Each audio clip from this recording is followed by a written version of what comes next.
Hello friend, চ্যানেলটা অবশ্যই subscribe করে দেবে যদি ভিডিওটা পছন্দ হয়। আমার স্ক্রিনে একটা অ্যারো কিন্তু মুভ করছে এবং নিজে থেকেই অটোমেটিক্যালি এটা কিন্তু মুভ করছে। এই বিশেষ জিনিসটা কিভাবে তৈরি হচ্ছে তোমাদের অবশ্যই জানতে হবে। তার জন্য একটু ধৈর্য ধরে ভিডিওটা লক্ষ্য করো, দেখে নাও আমি কিভাবে দেখাচ্ছি। একটু ভালো করে অপশানটা লক্ষ্য রাখবে।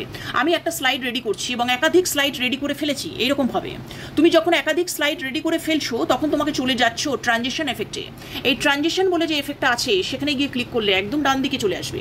ডান দিকে আসার পর তোমার দুটো অপশান পাবে, একটা অন মাউস ক্লিক আর একটা হচ্ছে আফটার।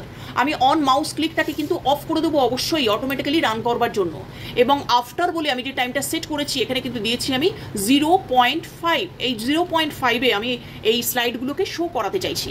তো 0.5-এ যখন স্লাইডগুলোকে শো করাতে চাইছি আমার কিন্তু এখানে স্লাইড রেডি আছে এরকমভাবে। আমি এক একটা স্লাইড কীভাবে তৈরি করতে হবে আমি সমস্ত আগের ভিডিওগুলোতে দেখিয়েছি। এবার আমি F5 কি প্রেস করবো এবং দেখে নাও স্লাইডটা এরকমভাবে রান করছে। ভীষণ ইন্টারেস্টিং জিনিস, এভাবেই কিন্তু আমরা জিনিসটাকে তৈরি করতে পারছি।